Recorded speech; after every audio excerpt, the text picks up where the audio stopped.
Hello friends, आपण आज बघतोय bridge course test number 3 science part 1 standard 10th. चला तर पाहूयात. नमस्कार विद्यार्थी मित्रांनो, you are welcome in my YouTube channel. I am Atul Lungare. आपण बघतोय ब्रिज कोर्स टेस्ट क्रमांक 3 subject science part 1 mark 30 time 1 hour. चला तर बघूया आपण क्वेश्चन आणि त्यांचे आन्सर काय काय असणार आहेत ते.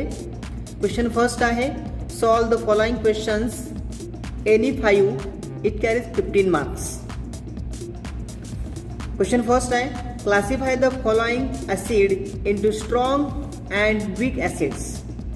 Strong and weak acids: H2CO3 carbonic acid, HNO3 nitric acid, HCl hydrochloric acid and CH3COOH that is the acetic acid.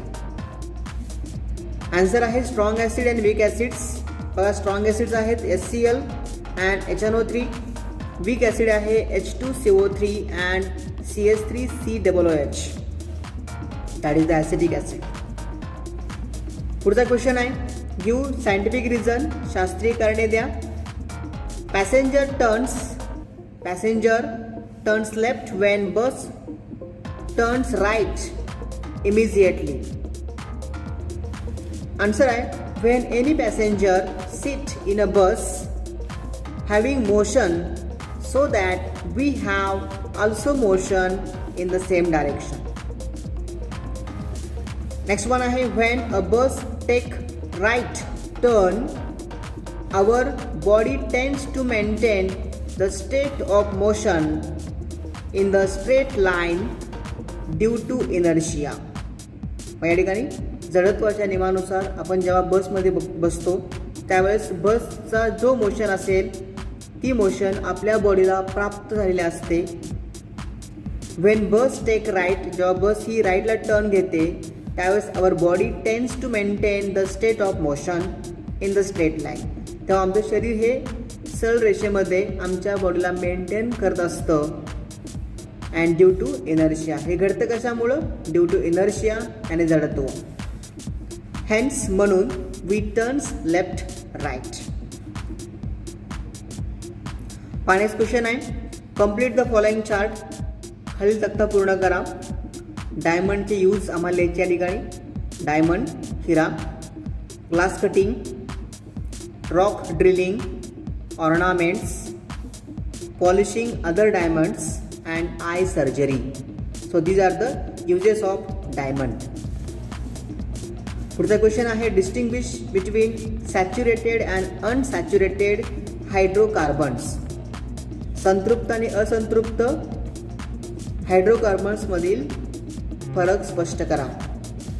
या ठिकाणी saturated hydrocarbons and unsaturated hydrocarbons, it contain only single bond between carbon carbon atoms. यामध्ये first पण असेल, it contain double or triple bond between carbon atoms. Then after burning of this saturated hydrocarbon they produces blue flame after burning. इथं असेल, they produces red or yellowish flame after burning. Example आहे, in case of saturated methane that is CH4 and here propene CH3CH double bond CH2.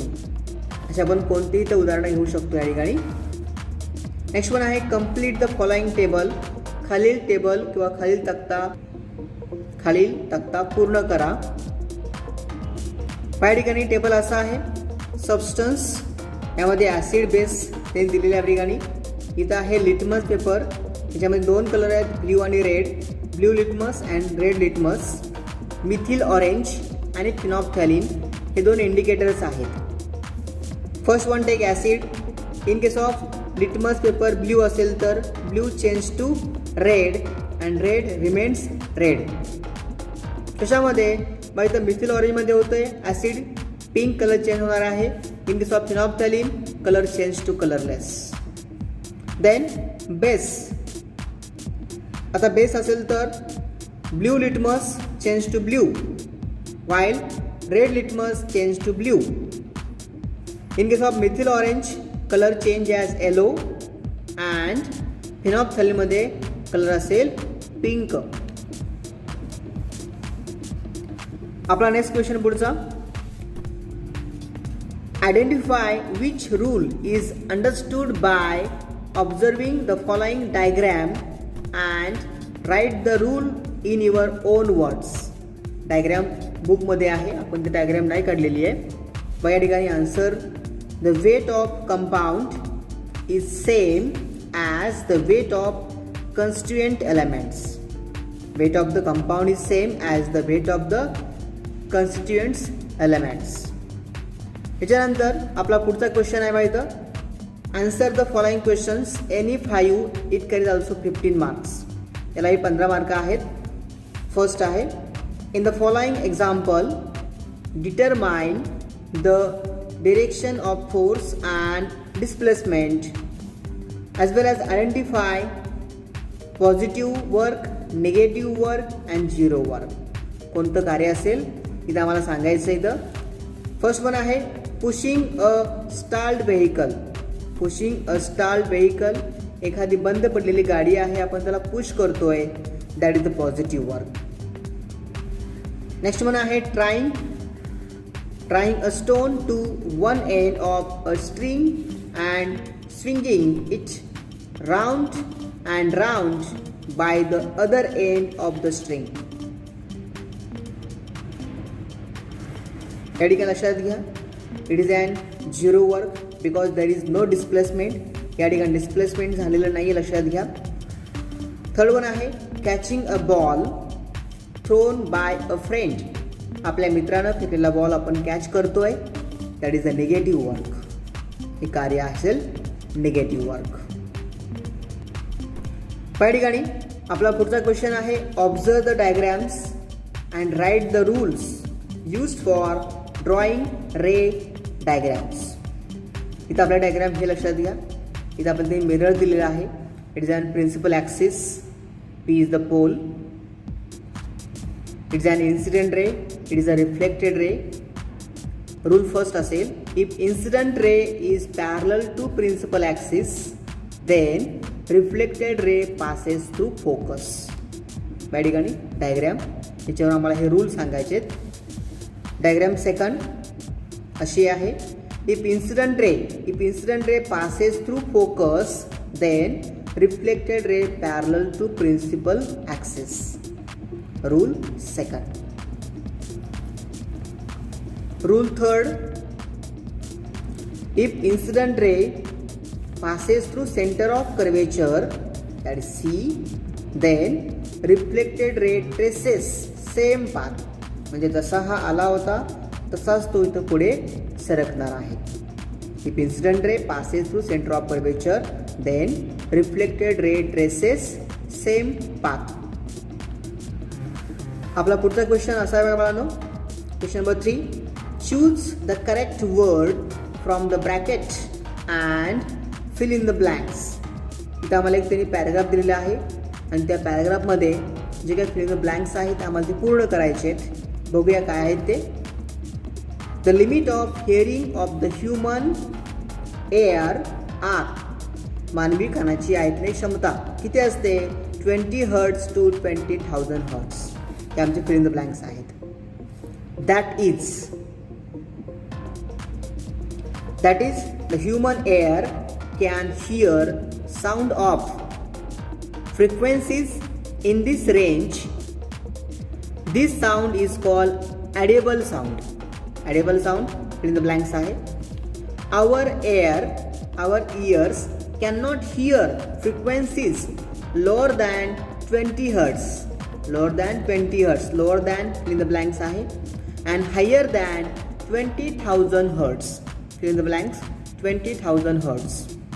Sound with a frequency smaller than 20 hertz is called infrasound. जो ध्वनी 20 हर्ट्जच्या खाली असेल that is called infrasound. The sound produced by pendulum and the sound generated by the vibration of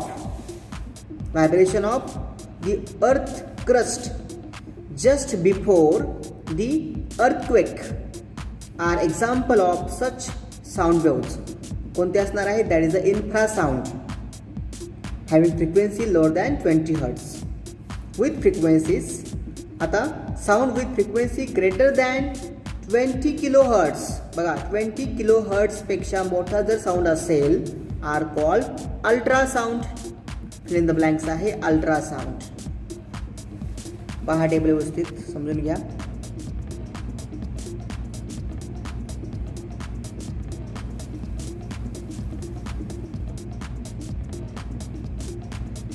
त्यानंतर आपला पुढचा question बघा. Question 4 असा आहे. Observe the picture given below and answer the questions. इथं आम्हाला त्यांनी डायग्राम दिलेले आहे. डायग्राम पुस्तकात पण मला छान दिले असणार आहे. मग या डायग्राममध्ये एक ॲसिड दिला आहे, बेस न्यूट्रल दिलेला आहे, बेस आहे इथं 0, 7 आणि 14. ओके.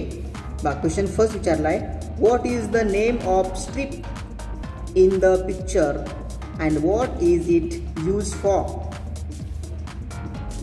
आन्सर आहे पीएच स्केल. चं नाव आहे pH scale and to measure pH level. Next one विचारलं question. How is it determined whether the substance is acidic, basic or neutral.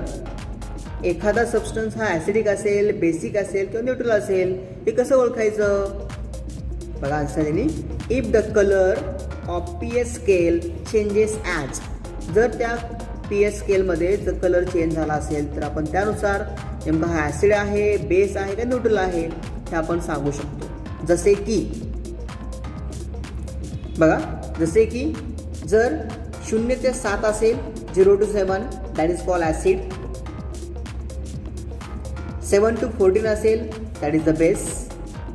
And if the pH that is 7 that is greenish colour इथं असणार आहे neutral. Base म्हणलं की dark blue और faint blue colour. आणि जर acid असेल तर फेंट रेड किंवा डार्क रेड कलर असतो.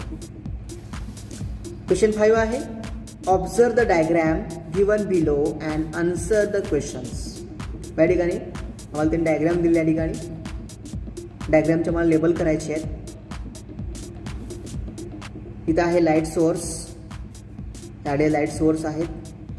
It is an convex mirror. It is the eyepiece. इथं आपला आयपीस आहे हा. त्याच्यानंतर it is the concave mirror. हे दोन जे मिरर आहेत that is the concave mirrors. Concave mirror. ह्या डायग्रामचं नाव आहे that is called the Cassegrain telescope. Cassegrain telescope. Okay. My last question. Observe the diagrams and answer the questions. Question first विचारला आहे. Which conductor is at higher potential? याची पण diagram आपल्या बुकमध्ये आहे. आन्सर आहे positively charged conductor having higher potential. Okay friends, बघा या ठिकाणी आपण बघतोय question number 6. Observe the diagram and answer the questions. Question first विचारला आहे. Which conductor is at higher potential? Positively charge conductor having higher potential. Second विचारला आहे. What is the direction of flow of electrons through the wire? Higher potential to lower potential or high potential to low potential. Last one आहे. when will the current electrons flow through the wire stop? विचारले when, कधी will the electrons flow through the wire will stop. त्या वायरमधून जे electron flow होणार आहेत ते stop कधी होतील? जेव्हा when both conductor are at same. म्हणजे दोघांचं पोटेन्शियल जर सारखंच असेल that time the flow of electrons through the wire is totally stopped. Okay friends, बघूया आपण नेक्स्ट जी आपली चाचणी असणार आहे पार्ट 2 सायन्समधली. आपण त्यामध्ये भेटूया. आपण आतापर्यंत जर चॅनलला लाईक केलं नसेल तर प्लीज लाईक करा, share to your friends and subscribe to my channel. Thank you.